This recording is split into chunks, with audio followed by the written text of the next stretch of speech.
Hey folks, let me ask you something straight from the heart. Have you ever sat there quietly, maybe late at night, and wondered just how much real time you've got left once you cross that 70-year mark? Every single year after that feels heavier, more precious, like it's slipping through your fingers a little faster than before. And the thing is, your own body starts whispering hints about it all the time. Some people I've known in their 70s still move around with real spark, minds sharp, days full of quiet energy. Others, though, they begin to fade slower, dealing with aches that won't quit and a tiredness that just sits in their bones. The difference? It usually comes down to a handful of little signals, the kind you might miss if you're not paying close attention. But once you see them, they paint a pretty clear picture of what might be ahead. I'm not here to scare anybody or spin some fancy tale. I've lived long enough to watch friends and neighbors walk this road, and I've felt some of it in my own steps too. So I figured I'd sit down in front of this camera and talk plain about 7 things that can show you how those later years might play out. These aren't guesses from some book, they're patterns I've seen, the kind doctors and folks studying long lives have noticed over and over. Stick with me till the end, because some of these might feel too small to matter at first, but they can shift everything. You'll start spotting them in your own daily rhythm. And yeah, you'll get ideas on what you can actually do to keep going stronger. It's not about living forever. It's about making the time you do have count for something real. All right, let's ease into this. First one that always stuck with me is how fast you walk. Not some fancy test in a doctor's office, just your everyday pace. Studies and plain old observation show that folks in their 70s who still move at a steady, purposeful clip tend to stick around longer. It's tied right into your muscles, your heart, even how clear your head stays. Picture 2 old buddies of mine, both right around 75. One, let's call him Joe, he'd head out every morning for his walk, same route, same steady stride. He crossed streets without huffing, climbed a few porch steps like it was nothing. His body just looked still in charge. The other fella, Frank, he used to keep up fine, but over a couple years he slowed way down. He'd pause a lot, lean on things, feel a little wobbly on uneven ground. It wasn't dramatic at first, but that slower walk told its own story about muscles losing ground, blood not flowing quite right, maybe even the nerves starting to hesitate. Your legs carry more than just your weight, and they carry your independence. When they start to lag, the whole foundation gets shaky. I've seen it. A man who can't trust his own steps starts staying inside more, missing out on little things that used to light him up. The beautiful part is you can push back on it. More walks, even short ones, light stretches, or just standing and shifting your weight. I started doing that myself when I noticed I was taking longer to get to the mailbox. Nothing fancy, just honest effort. Because the way you move through your days really does whisper how long you might keep moving at all. If you've caught yourself slowing down lately, don't brush it off. It's your body talking. Listen. Second thing, and this one always surprises people, is the strength in your grip. Yeah, that simple handshake, or how easy it is to twist open a jar. Research keeps pointing to it as one of the clearest windows into how your whole system is holding up. A good, solid grip usually means your muscles are still solid, blood circulating decent, nerves firing the way they should. But when it starts slipping, it can point to muscle fading away, frailty creeping in, even bigger health worries down the line. I knew this one gentleman, Robert, 78, proud of that firm shake he'd always had. He kept lifting a few light weights, carried his own groceries, never thought twice about popping a lid off something. Then there was Walter, same age, who one day realized he was fumbling with a simple bottle cap or letting a grocery bag slide because his fingers just wouldn't hold on like before. He laughed it off as getting old, but that weakening grip was really saying his muscle mass was dropping, which makes falls more likely, injuries harder to bounce back from, and life itself feel shorter. Your hands tell the story of the rest of you. If they're losing their hold, the rest of the body usually isn't far behind. And once that independence starts to slide, it hits you deep. You start depending on others for things you used to do without thinking. The fix isn't complicated. Squeeze a soft ball a few times a day. Carry a light bag on purpose. Do those little hand exercises while you're watching the evening news. I do them now. Nothing heroic, just steady. Because how well you hold on to things right now might be showing how well you'll hold on to life later. Third one hits close to home for a lot of us. It's your balance, plain and simple. Can you stand on one leg for 10 seconds without grabbing for the wall? Sounds silly until you try it and realize how much it matters.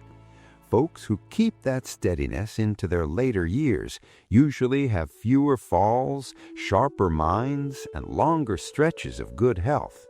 The ones who start tipping and wobbling, it often lines up with more trouble ahead. Think about two ladies I remember from the neighborhood, both early 70s. Carol stayed active, walked every day, did some gentle stretching. She could lift one foot and hold it steady, no drama. Nancy, though, hadn't paid much mind to balance over the years. When she tried, she'd sway right away, reach out quick for the counter. She thought it was just clumsiness, but that loss of balance was really saying her legs were weaker, her nervous system a little slower, maybe even her brain's coordination starting to drift. I've felt that unsteadiness myself on some mornings. It makes you cautious, makes you pull back from life a bit. Good balance comes from strong legs, a clear head, and a body that still talks to itself right. If you're catching yourself grabbing furniture more, feeling off when you turn quick, or just uneasy on your feet, that's information. The good part is you can train it back. Stand on one foot while brushing your teeth. Walk heel to toe across the room. Maybe try some slow, easy movements. Start it small, just a few seconds a day.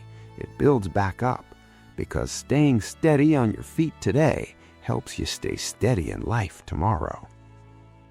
If any of this is landing with you so far, I'd love to know.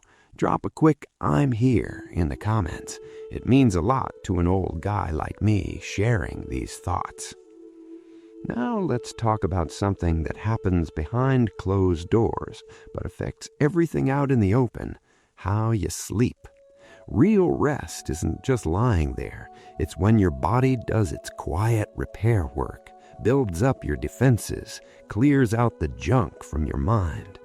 People over 70 who keep steady, decent sleep usually keep going longer and feel better doing it. The ones fighting restless nights, they run higher chances of fuzzy thinking, heart strain, and just wearing down faster. I've known two men around the middle of their 70s. Henry had his routine down. Bed at the same time, about 7 solid hours. Woke up feeling like himself. Bill, though, his nights turned into a battle. Tossing, waking up over and over, sometimes staring at the ceiling for hours before sleep would come. Over time, Henry's mind stayed clear. His energy held steady. spells started dragging during the day, forgetting little things, blood pressure jumping around, all of it traced back to those broken nights. I've had my share of nights where sleep just wouldn't settle right. You wake up tired even after hours in bed, and it makes the whole day feel heavier. Poor sleep can come from worry, what you ate too late, not moving enough, or something deeper like breathing troubles at night.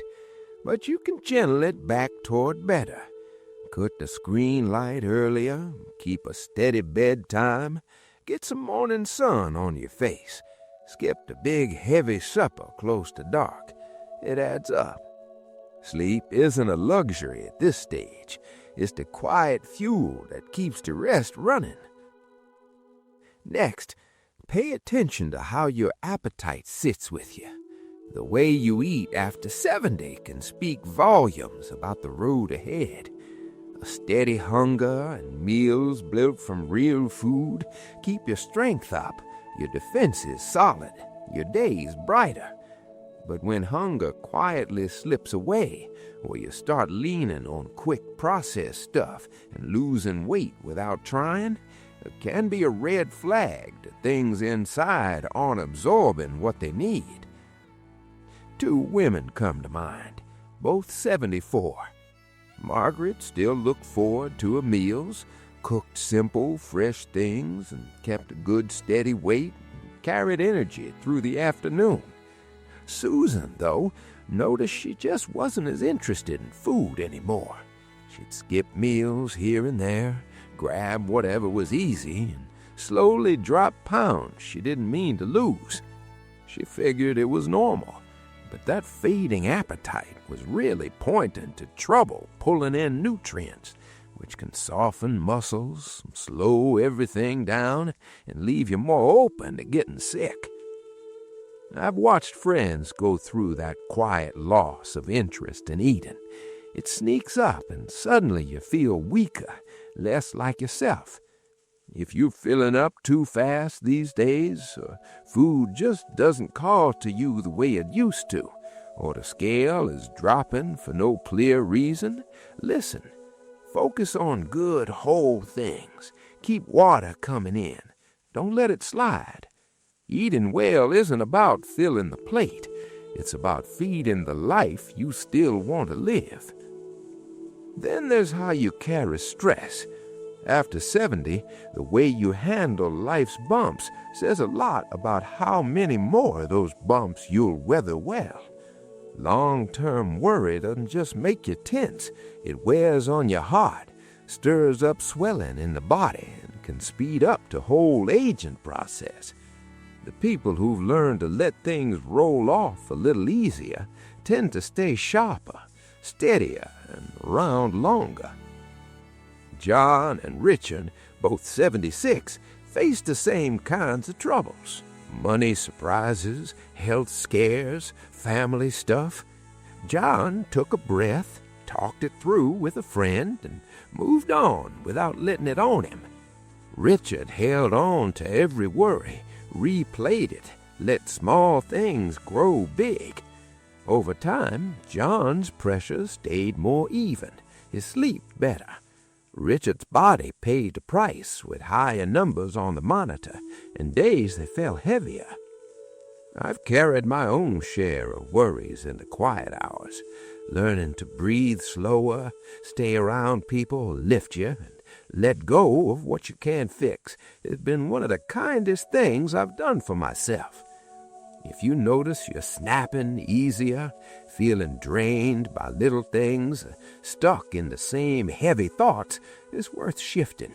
A walk, a laugh, a few quiet minutes, anything that eases the grip. Your peace today helps write how strong tomorrow feels. Last one, and maybe the most important in my book, is the people around you.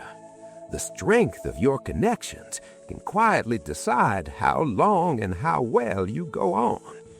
Folks who keep real ties, friends, family, a group that knows them, tend to live fuller and longer. Loneliness, on the other side, sits heavy on the heart and the body both. Eleanor and Barbara, both 78.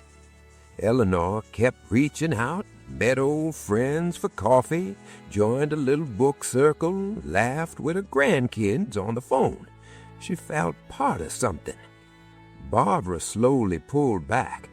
Days turned quiet. Calls went unanswered. Months later, her spirits dropped. Her health followed.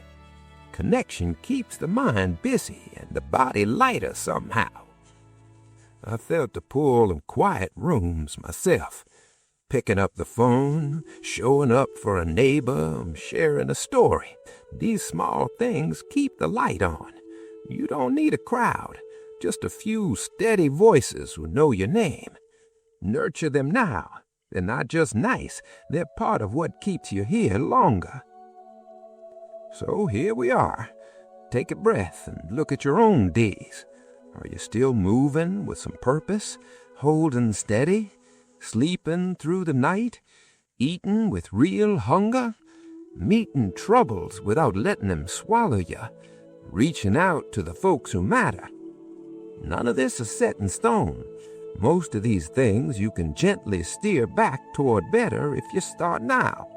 More steps, stronger hands, steadier feet, deeper rest, real meals, calmer nights, and people close by. It's not about chasing a number on the calendar. It's about waking up, still feeling like yourself. Thank you for sitting here with an old man while I laid this out. If something touched you, tell me in the comments. One thing you're taking away, or one small change you might try. It means the world to know these words landed somewhere. If the video felt useful, give it a like, pass it on, and maybe come back for the next talk. I'll be here. Take care of yourself out there. We're all just walking each other home.